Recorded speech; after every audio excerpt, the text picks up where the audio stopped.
আসসালামু আলাইকুম আমার প্রিয় বাংলাদেশ দেশবাসী। আমি দুইটা লোকের ব্যাপারে কিছু কথা বলতে চাই। একটা হচ্ছে কুমিল্লার, আরেকটা হচ্ছে নোয়াখালীর। কুমিল্লারটায় প্ল্যান কইরা আমার ধ্বংস করে দিছে, কারণ তার বন্ধুরে দিয়ে আমার ছেলেরে বিদেশ পাঠাইছে। বিদেশ পাঠাইয়া আমার 4.5 লাখ টাকা মেরে খাওয়াইছে। কুমিল্লার লোকটা আমার কিছু হয় তোতে আমার ভালো চায় না, এই জন্য তার বন্ধুরে দিয়া আমার 4.5 লাখ টাকা মেরে খাওয়াইছে আমার ছেলেরে ডুবাই নিয়ে।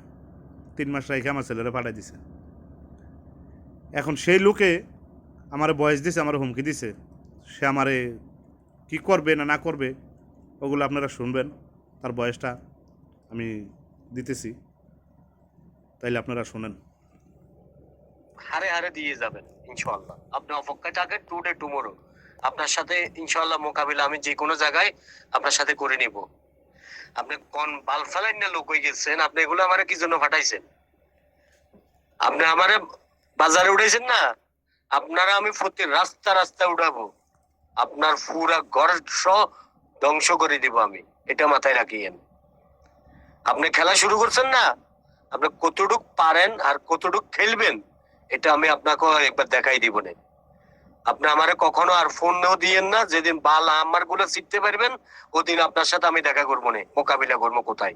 আর যেদিন আমি আপনার বাল ছিঁড়ে দিব না ওদিনে আপনারা ওই তিন তিন গার্ডের ফানে খাবাই কুলি করাই দিব আপনারে। আপনি ওই এই যে মৃত্যুর পথে যাত্রী হয়ে গেছেন কইছেন না, হ্যাঁ? আল্লাহ তুই বেড়া মিশা কথা কইতে কইতে তোর জীবনটা চলে গেছে যে